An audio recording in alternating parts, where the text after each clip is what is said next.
Hi there, ladies and gentlemen. Welcome to the program. You are watching Andrew Richter, the television show. Always a thrill to have you with us as you are every Thursday night, Channel 19, 6 p.m. replayed at 2 a.m. and 10 a.m. I'm going to spend a lot of time talking about the city of Crystal today. Of course, I am running for mayor. I officially filed, so you go lay down over there.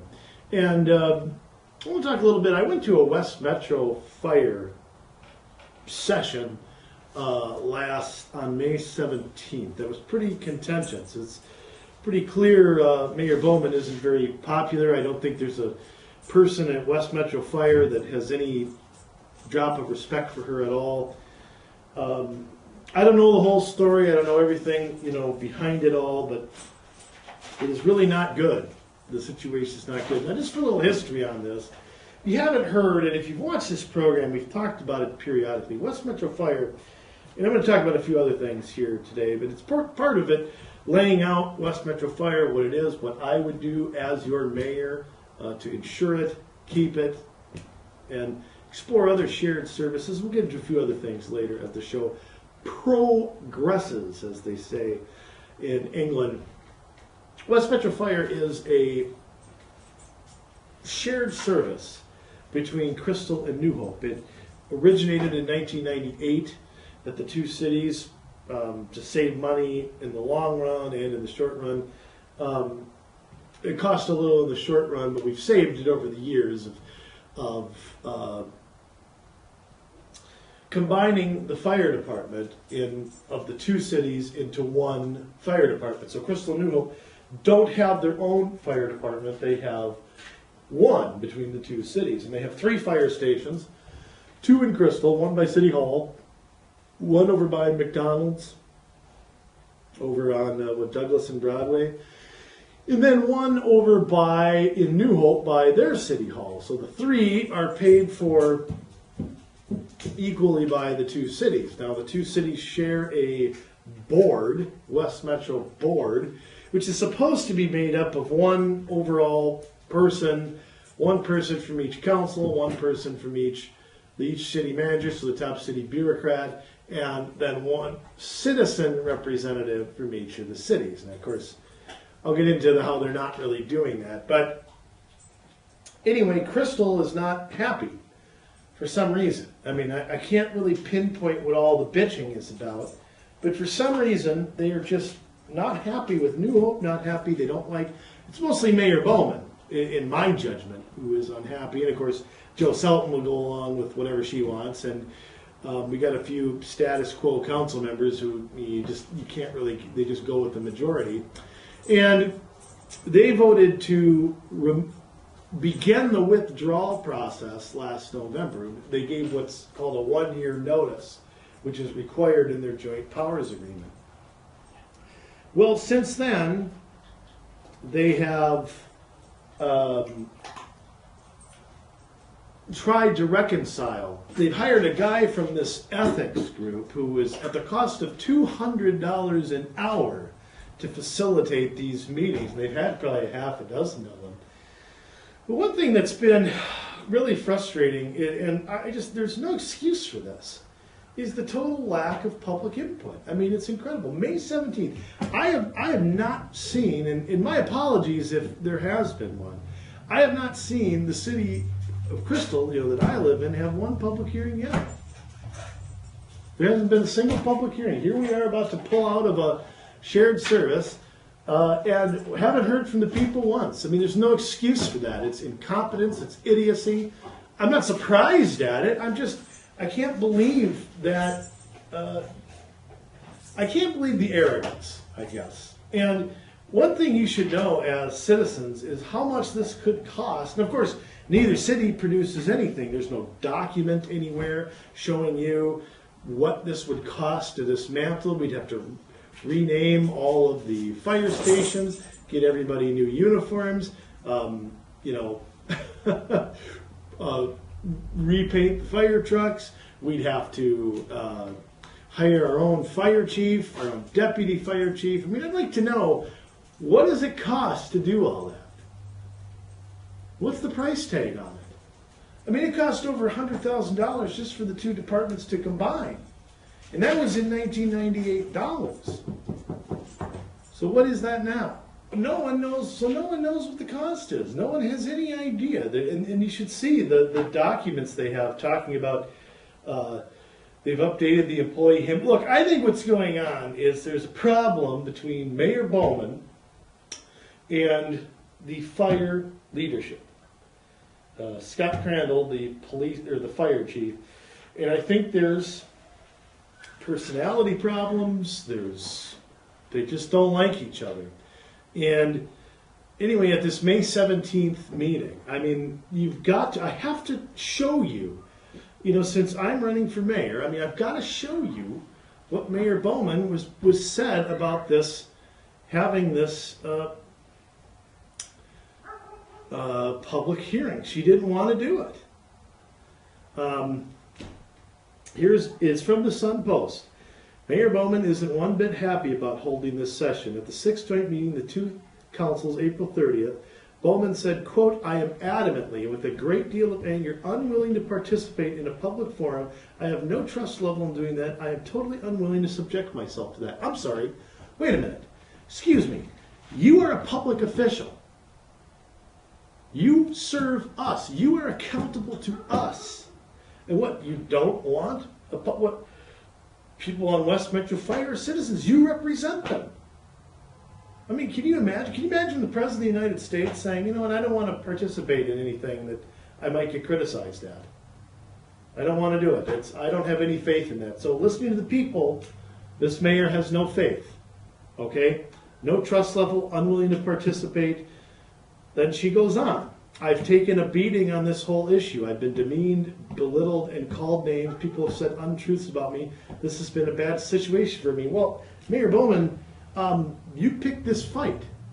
Whatever your reasons, you're the one. I picked up the paper, and you rip on the leadership, you rip on the fire chief. And look, I'm not going to begrudge Mayor Bowman if she wants to try to save money. If she can find a way to save money, fine. If she's not happy with the fire chief, I respect that.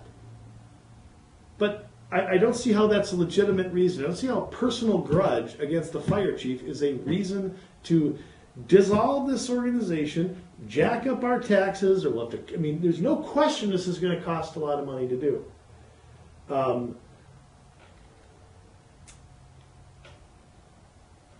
The good news was everybody else disagreed. And I got to tell you, at this fire board meeting, Mayor Bowman took a beating. And I almost felt bad for her, in a way. I mean, it made me think twice about running. I mean, it's clear that she didn't want to listen, didn't want to hear. And some of the people did attack her personally, and they shouldn't have done that. But they've got to feel just ticked off. I mean, here you have this organization being twisting in the wind, no idea what's going on, and these people have not had one chance to address either council, not one chance. And, there's some other things other than,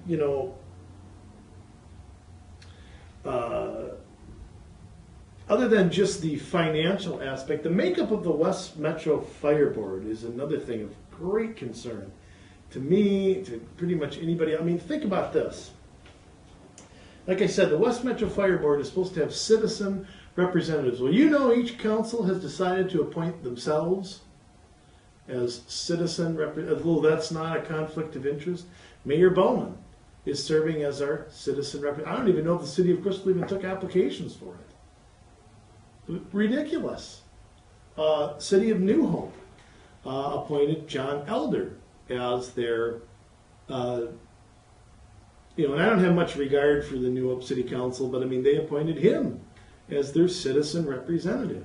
They're stacking the deck. I mean, it is unbelievably arrogant.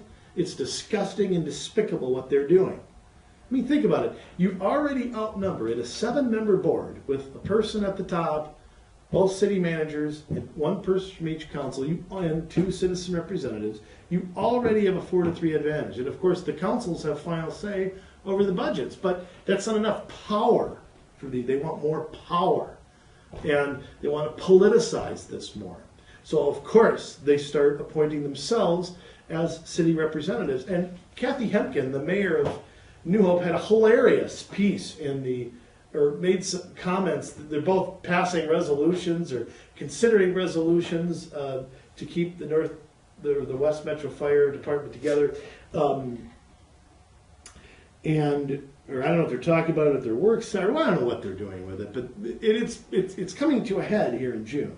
But Hempkins said, well, we really need to get back to having a citizen be the citizen representative. Oh, really, Madam Mayor? Earth to Mayor Hempkin, you voted in November to put Councilman John Elder as your citizen representative. And yet, now you're saying it should be a citizen. And of course, the Sun Post doesn't call her out on it. I mean, nobody calls her out on it. It's amazing. To be fair to the mayor, she's been a supporter, I think, all along of this. But I mean, that's ridiculous. And look, I could go on and on about it, but here's the point, folks. As your mayor here in Crystal, let me tell you something. I want it written in the West Metro agreement that a sitting member of either council cannot serve as the citizen representative. That's arrogant, it's power hungry, it's controlling, it's just not right. And these public officials, they sit there and every time the microphone's in their face, they talk about how they want citizen involvement, they want input, they want to hear from you. If you're going to vote to appoint yourselves, don't give us that crap anymore. We all know it's BS. We all know both councils would rather just hope we be quiet and just let them do whatever they want to. That's what they really hope. I mean, it's absurd to say that both councils want to hear from people and then arrogantly appoint themselves as citizen representatives. The total conflict of interest. And I'm just disgusted with both councils that they would even entertain that. They shouldn't even entertain it. It's all so they can have control. They can have power. And the hell with you. Screw you. We want power. And, we got to think about shared services. I mean, shared services are really the way of the future. I mean, think about it. Here in Crystal and New Hope, we share the pools. I mean, you can use your pass at either pool. If we can share the pools, how come we can't share the ball fields? I mean, what difference does it make what city's using them? I mean, they can either sit there and collect dust and grow dandelions and sunflowers and rain gardens. Maybe we'll put rain gardens on them. Maybe since the city council spends more time talking about that than anything else. I also want to mention something else, but I think we got to start thinking like that because we're in areas, Crystal, New Hope, Robbinsdale, Brooklyn Center. We're not going to have space to grow. We're what planners would call a fully developed community. So we got to think to the future about, okay, how are we going to either maintain what either we dump the existing costs continuously on people, or we got to start thinking. Now, I know that's hard for some people in office, but think of what can we do? Where are we repetitive in government? Where can we be more efficient? Where can we, and granted, there's an advantage to being smaller, but I think when it comes to things like park and rec, does anybody give a damn at the softball field what city is running it or who the hell the park and director, I mean, who can even name the park and rec director? Who cares? I just think we got to get out of this old mentality that we have, and otherwise, we're just looking at higher taxes forever and ever and ever.